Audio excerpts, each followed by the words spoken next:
실패와 좌절 그리고 회복이라는 주제로 말씀을 전하려고 합니다. 여러분, 인생을 살면서 한 번도 좌절하거나 낙심해 보지 않은 사람이 있을까요? 없습니다. 그런 사람은 없다고 저는 확신합니다. 제 살아온 삶을 봐도 그렇고요, 제가 애들 키워봐도 그렇고, 애들 키워가는 사람들의 이야기를 들어도 마찬가지예요. 몇 살 안 된 애가 인생의 문제 때문에 고민하고 막 괴로워하고 그런 이야기를 듣기도 합니다. 예수님의 수제자였던 베드로는요, 예수님께 호언장담을 했습니다. 비록 모든 사람이 다 주님을 버릴지라도 나는 주님을 결코 버리지 않겠습니다. 그러나 베드로는 3번이나 주 예수님을 부인하고 말았습니다. 오늘 봉독한 9구절 중에 베드로라는 이름이 8번이나 등장합니다. 여러분, 성경을 읽을 때 아셨습니까? 저는 이 한 주간 이 말씀을 묵상하면서 동그라미를 계속 쳐봤어요. 베드로, 베드로, 베드로. 매 구절마다 그 이름을 거명합니다. 그런데 말입니다, 베드로의 이야기는 실패의 이야기로 끝나지 않습니다. 베드로는 다시 회복합니다. 실패와 좌절에서 회복한 베드로의 이야기를 통해서 주님의 사랑이 얼마나 크고 놀라운지를 오늘 말씀을 통해서 살펴보려고 합니다. 먼저 그날 밤에 일어난 일이 어떤 일이었는지 우리가 함께 마음으로, 생각으로 정리하는 것이 필요해요. 먼저 그날 예수님이 잡히시던 날 밤에 예수님께 또 베드로에게 일어난 일을 살펴보겠습니다. 우리 54절을 같이 읽겠습니다. 같이 한번 읽어볼까요? 예수를 잡아 끌고 대제사장의 집으로 들어갈새 베드로가 멀찍이 따라가니라.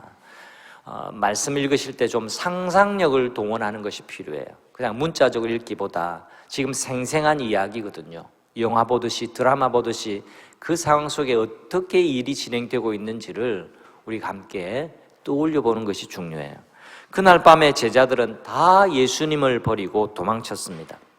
하지만 모든 제자가 완전히 도망친 것은 아니고 그 중에 리더격이었던 베드로는 예수님이 붙잡혀 가시는 대제사장의 집까지 멀찍이 거리를 두고 따라 붙었습니다. 멀찍이 따라간 이유가 있습니다. 그건 예수님이 붙잡혀 갔다는 것은 죄인으로 지목됐다라는 거거든요. 죄인으로 몰려서 붙들려 간 예수님의 공범으로 몰릴까 봐 걱정하는 마음, 또 앞으로 예수님께 도대체 무슨 일이 벌어질까 하는 염려하는 마음으로 멀찍이 주 예수님을 뒤따라 갔습니다. 예수님이 이날 밤부터 다음 날 십자가에 못 박히시기까지 총 6번의 불법적인 재판을 쉼없이 받으셨어요. 이 설명을 한번 들어볼 필요가 있습니다. 제일 먼저 오늘 본문 읽었던 것처럼 대제사장 안나스의 집에서 신문을 받습니다. 그리고 안나스의 사위 대제사장인 가야바의 집으로 또 옮겨가서 또 신문을 받으세요. 대제사장이 2명인 이유는 그만큼 지금 이 나라가 막 혼탁했다라는 걸 의미합니다.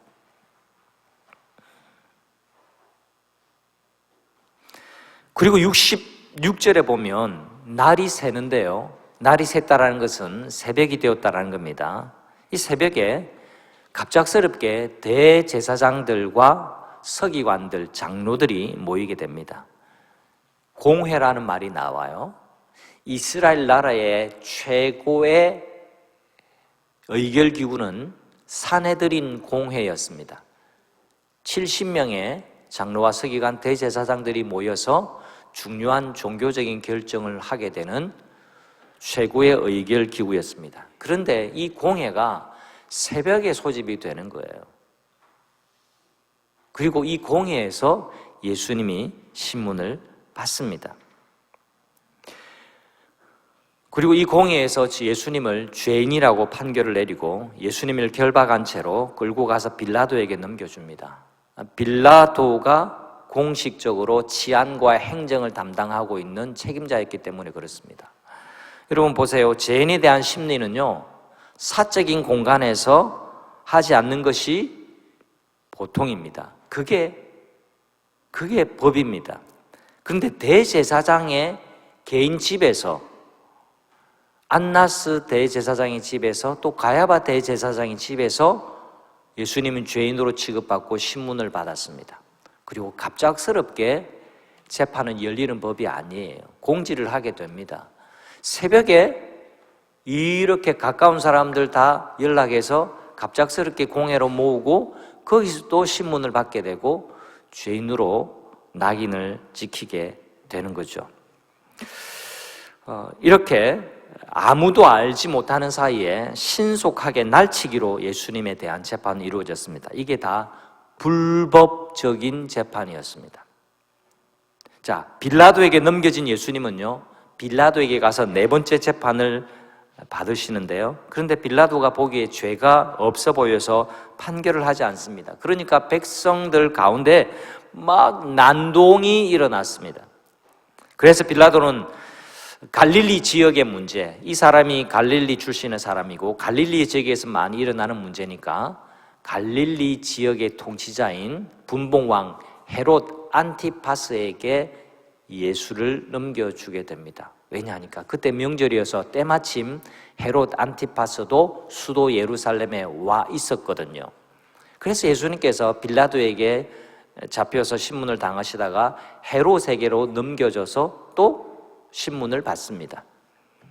그리고 다시 헤롯 안티파스는 빌라도에게 넘기게 되죠. 여섯 번째 빌라도의 재판정에 서서 빌라도가 봐도 여전히 죄가 없어서 너희가 때려 놓아라, 그냥 퇴장만 하고 놓고 대신에 내가 바야바를 놓아줄까? 이런 제안도 했지만 백성들 가운데 소란이 일어나고 밀란이 일어날까 봐서 예수님을 결국에는 십자가에 못 박게 되는 그런 판결을 내리게 됩니다. 그래서 오늘 본문 뒤에 몇 구절만 뒤에 가면 24절에 이에 빌라도가 그들이 구하는 대로 하기를 언도했다, 사형을 언도했다, 이 말입니다. 다시 본문으로 되돌아가겠습니다. 예수님이 대제사장 안나스에게 최초로 신문 받을 때의 이야기를 지금 우리는 함께 읽었습니다. 베드로는 대제사장 집의 뜰 가운데 불을 피워놓은 곳에서 추위를 면하기 위해서 사람들과 함께 불을 쬐면서 몸을 녹이고 있었죠. 여러분, 불빛에 가까이 가면 불빛에 사람이 비치게 됩니다. 불빛에 비친 베드로의 얼굴을 본 한 여종이 말하죠. 이 사람도 예수와 함께 있었다. 당신 예수와 함께 있었지? 이렇게 말하는 거죠. 왜냐하니까 특히나 베드로는 늘 예수님 곁에 있었어요.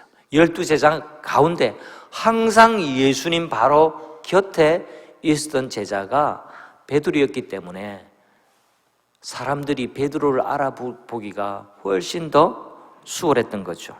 베드로는 무슨 말이요? 난 예수라는 사람 모르오. 이렇게 단순하게 부인합니다. 잠시 후에 다른 사람이 또 알아보고 또 이야기를 해요. 분명히 너도 그 도당이라. 이게 뭡니까? 너도 예수와 함께 따라다니는 그 그룹에 속한 사람, 너도 제자다. 이 말입니다.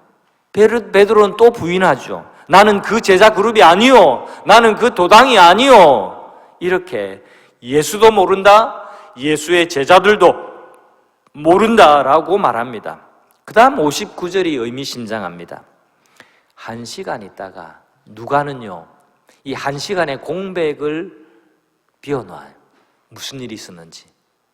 두 번째 부인을 하고 난 다음에 1시간쯤 이런저런 시간이 흘러가고 있는 중이었습니다. 요한복음 보면 이 1시간 동안 예수님은 대제사장 안나스에게 신문을 당하고 있었던 겁니다. 1시간쯤 있다가 59절 또 한 사람이 장담하여 이르되 이는 갈릴리 사람이니 참으로 그와 함께 있었느니라. 중요한 단어가 나옵니다. 장담했다라는 겁니다. 앞에 두 사람은 주장했지만 장담했다, 못 박아 말했다라는 겁니다. 그리고 갈릴리 사람이다라는 말이 나와요. 요한복음에 보니까 네 말투가 이를 표명한다, 그런 말이 있습니다. 우리 교인들 가운데도요 전라도 분들이 계셔요. 네. 제가 어떻게 할까요? 그 말투 보고 알아버렸어요. 이 말투가 여러분 잘 이게 숨길 수가 없는 법이에요. 너 갈릴리 사람인 거 그 갈릴리 말투가 지금 말해주고 있지 않냐? 그렇게 이야기했던 겁니다.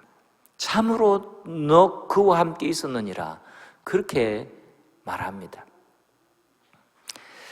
더 흥미로운 것은요, 이 세 번째 따져 묻는 사람은 말고의 친척이었습니다. 오늘 본문 바로 앞구절에 가면 말고 이야기가 나와요. 말고가 누군지 기억하십니까? 예수님 붙잡아보았던 사람들이 막 붙잡으려고 하자 베드로가 칼을 쫙 꺼내가지고 막 휘둘렀는데 말고의 귀가 잘려 나갔어요. 그때 예수님께서 말고의 귀를 만져주시고 고쳐주셨죠. 여러분, 그 말고의 친척이에요. 얼마나 또렷이 받겠습니까? 말고가 다른 사람이 아니라 내 친척인데 말고의 귀를 그 자른 저 사람의 얼굴을 똑똑히 보았을 것이 틀림없어요. 그래서 주장하고 있는 겁니다. 당신이 분명히 그 사람이라고 그렇게 확언하고 있는 겁니다. 그래서 베드로는 몸부림을 치듯이 부인을 합니다. 여러분, 사람의 심리가 그렇죠. 뭐 먹긴 놈이 더 성낸다고 이런 말들 우리 사이에 있지 않습니까? 여러분, 다른 사람이 강력하게 지목해서 그렇게 말할 때 그 자리를 벗어나는 방법은요, 옳은 방법은 아니지만 사람들의 심리 가운데 내가 더 크게 주장하고 더 크게 부인하는 것, 그게 사람의 심리입니다. 그래서 심리적으로 더 크게, 더 강력하게, 더 확실하게 부인을 해야 이 상황에서 벗어나게 되는 법이라고 사람들은 생각합니다. 그래서 베드로는 이때 저주하고 맹세하면서까지 예수를 모른다라고 부인을 합니다. 바로 이 세 번째 예수님을 부인하는 순간에 두 가지 일이 벌어져요. 하나는 우리 60절 말씀 같이 한번 읽어볼까요? 같이 읽습니다. 베드로가 이르되 이 사람아, 나는 내가 하는 말을 알지 못하노라고 아직 말하고 있을 때에 닭이 곧 울더라. 여러분, 닭이 운 건요 보통의 일이 아닙니다. 평소와 같았으면 그냥 새벽이 되어서 닭이 울구나 하겠지만 닭이 울었다라는 것은 예사로운 일이 아닙니다. 이 닭울음 소리는 부인하던 베드로에게 알람이 되어서 그의 마음을 뒤흔들었습니다. 주님이 예고하신 그대로 네가 닭 울기 전에 나를 3번 부인할 것이다 하신 그 말씀이 기억났기 때문에 그렇습니다. 그리고 두 번째로 일어난 일은 61절에 따라 나옵니다. 61절 같이 볼까요? 주께서 돌이켜 베드로를 보시니, 이까지. 주께서 돌이켜 그 순간에 베드로를 보셨습니다. 베드로의 눈빛과 예수님의 눈빛이 그 짧은 순간에 마주쳤습니다. 닭 울음소리와 함께 말입니다. 이 짧은 설명이 굉장히 중요합니다. 누가는 다른 복음서에서는 기록하지 않는 장면 하나를 기록한 겁니다. 다른 복음서에서는 예수님이 돌이켜서 베드로를 보았다라는 이 설명은 없습니다.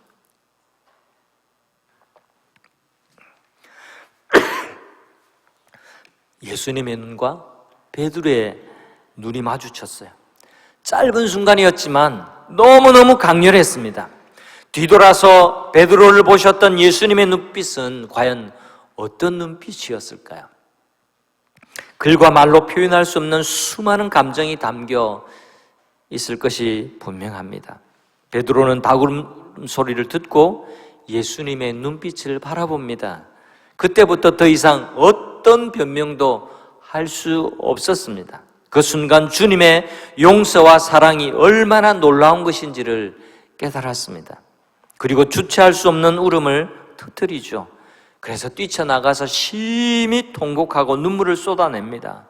예수님을 부인한 후회와 안타까움, 슬픔이 교차하면서 흘리는 눈물이었습니다. 바로 여기에서 베드로와 가롯 유다는 차이가 납니다. 가롯 유다는 예수님을 배반한 뒤에 눈물을 흘리지 않고 후회와 분노만을 했습니다. 자기 자신이 용서가 안 되었어요. 도무지 용서가 안 되었습니다. 자신에게 분노했습니다. 여러분, 분노는요, 항상 파괴적이기 때문에 자기 자신을 공격하게 되어 있습니다. 우리도 살면서 나 자신에게 화가 나고 분노하는 순간을 경험하게 되죠. 이 바보야, 이 멍충아, 내가 왜 그랬지 하고 그러면서 화를 참지 못하는 경우도 우리는 종종 경험합니다. 그래, 가슴을 치고 머리를 쥐어 뜯는 경우도 있죠. 우리가 알아야 됩니다. 분노하게 되면요, 먼저 나 자신이 공격당하고 망가져요. 자기 자신에게 분노하고 화를 내 보신 분들은 잠시 생각해 보십시오. 내가 그 화를 내고 좀 더 나아졌는지, 내가 그 화를 참지 못하고 우라가 치밀어 있을 그때에 내가 점점점 시간이 가면 갈수록 내 마음에 평안이 찾아오고 내가 마음이 진정이 되고 내가 기분이 좋아졌는지 한번 생각해 보십시오. 평안이 밀려오던가요? 아닙니다. 후회만 쌓이고 스트레스만 찹니다. 자신에게 분노를 쏟아내지 마십시오. 가롯 유다는 그 분노에서 헤어나오지를 못했어요. 예수님께 나올 생각조차 하지를 못했습니다. 가롯 유다는 그렇게 불행하게 인생을 끝내고 말았습니다. 엄밀히 생각해 보면 베드로나 가롯 유다나 크게 다르지 않습니다. 종교개혁자 깔뱅은요, 베드로의 죄나 가롯 유다의 죄나 크게 다르지 않다, 그렇게 얘기했습니다. 하지만 베드로에게는요, 반전이 있게 됩니다. 실패했지만 다시 회복합니다. 베드로도 처음엔 예수님을 부인하고 도망치려고 했죠. 그러나 베드로에게는 눈물 어린 회개가 있었습니다. 통곡했습니다. 가슴을 치며 울었습니다. 성도 여러분, 하나님 앞에서 우리가 흘리는 눈물은 참 귀한 눈물입니다. 참회의 눈물은 영혼을 살리고 영혼을 새롭게 하는 줄 믿습니다. 예수님은 가롯 유다에게도 회개할 기회를 여러 번 주셨어요. 예수님은 유다에게도 용서와 사랑의 눈빛을 보내셨습니다. 그러나 그는 회개가 없었고 눈물이 없었습니다. 참회가 없었습니다. 지금 우리는 사순절을 함께 보내고 있습니다. 특히나 이번 한 주간은 고난주간을 맞이합니다. 여러분, 우리는 울어야 합니다. 일부러 감정에 치우쳐서 억지로 울어야 한다는 뜻이 아니라 우리 안에 있는 베드로를 발견하고 우리가 주님을 부인하고 우리가 주님의 마음을 아프게 하고 우리가 주님을 모른다고 하는 그 연약함에서 돌이켜 우리가 울어야 합니다. 주님을 진심으로 믿고 의지하기보다는 내가 이 믿음을 이용해서 내 어리석은 욕망을 이루려고 했던 거짓 신앙과 탐욕에서 돌이켜야 합니다. 하나님의 뜻이 우리가 매번 기도하는 것처럼, 하나님의 뜻이 하늘에서 이룬 것처럼 이 땅에서도 이루어 주십시오라고 기도하기보다는 내가 예수 믿어서 복받고 잘되고 내가 예수 믿어서 뭐든지 잘 좋게 되려는 그런 나 중심적인 신앙이 수정되기를 바랍니다. 네, 예수 믿으면 복 받습니다. 복 받습니다. 하지만 내가 예수 믿는 목적과 목표가 내가 잘되고 이 땅에서도 아무런 어려움 없고 아무런 고난 없이 잘 살다가 편안하게 천국 가려고 하는 것, 그것이 내 신앙의 목표라고 한다면 그건 우리가 예수님을 잘못 믿고 있는 겁니다. 베드로의 이야기는 실패로 끝나지 않았다는 점이 너무나 감사합니다. 베드로가 다시 회복할 수 있었던 이유는요, 베드로 그 자신에게 있지 않습니다. 제자들을 사랑하시되 끝까지 사랑하셨던 예수님의 사랑 때문입니다. 예수님의 눈빛이 어떤 눈빛이었을까? 용서의 눈빛이었습니다. 여전히 변함없이 너를 사랑한다고 말씀하시는 눈빛이었습니다. 실패와 좌절의 순간에 마주친 주님의 용서와 사랑의 눈빛 때문에 베드로는 다시금 일어날 힘을 얻게 됩니다. 그리고 더 나아가서 주님의 약속해 주신 말씀 때문에 베드로는 실패와 좌절을 경험하지만 다시금 회복합니다. 너무너무 중요합니다. 여러분 22장 32절 34절 같이 보겠습니다. 이 화면과 성경을 같이 보실까요? 같이 보겠습니다. 잘 보세요. 같이 읽습니다. 그러나 내가 너를 위하여 내 믿음이 떨어지지 않기를 기도하였노니 너는 돌이킨 후에 내 형제를 굳게 하라. 그가 말하되 주여 내가 주와 함께 옥에도 죽는 데에도 가기를 각오하였나이다. 이르시되 베드로야 내가 네게 말하노니 오늘 닭 울기 전에 내가 3번 나를 모른다고 부인하리라. 여러분 두 개의 말씀이 모두 이루어졌다는 것을 기억하셔야 됩니다. 네가 닭 울기 전에 3번 나를 부인하리라, 이 말씀만 이루어진 것이 아니라, 성경 다시 띄워주십시오. 이 말씀뿐만 아니라 너를 위하여 내 믿음이 떨어지지 않기를 내가 기도했다. 예수님은 어느 순간까지 기도하셨을까요? 십자가에 못 박히실 때까지 베드로와 제자들을 위해서 기도하셨습니다. 너는 돌이킨 이후에 내 형제들을 굳게 하라. 네가 지금 실패하고 네가 지금 나를 부인하지만 네가 다시금 회복해서 형제들을 격려하고 형제들을 굳게 하는 그 일을 네가 감당해라. 그렇게 말씀해 주셨습니다. 여러분 두 개의 말씀이 모두 이루어졌습니다. 베드로는 잠시 두려움에 빠져서 예수님을 부인했지만 나중에 회복된 후에 담대하게 복음을 선포하는 사명을 감당하는 놀라운 복음 전도자가 되어집니다. 사랑하는 성도 여러분, 여러분의 이야기도 아직 끝나지 않았습니다. 오늘 베드로의 실패 이야기로 베드로의 이야기가 끝나지 않은 것처럼 우리 모두의 이야기도 끝나지 않았습니다. 우리의 연약함에도 불구하고 예수님은 여전히 우리를 사랑하십니다. 예수님이 여전히 우리를 사랑하심을 믿으시는 우리 모두가 되기를 축원합니다. 우리에게 용서와 사랑의 눈빛을 우리 주님은 거두어 가신 적이 없어요. 어떤 실패와 좌절이라 할지라도 우리는 예수님의 사랑으로 회복될 수 있습니다. 우리가 흘리는 참된 회개의 눈물 또한 기쁘게 받으세요. 하나님은 진심 어린 회개의 눈물을 흘린 사람에게 새로운 길을 열어주십니다. 예수님의 사랑은 그만큼 크고 놀랍기 때문입니다. 이 한 주간 이 놀라우신 예수님의 사랑에 깊이 잠기게 되는 모든 성도님들이 되시기를 주님의 이름으로 소원합니다. 우리 찬송가 310장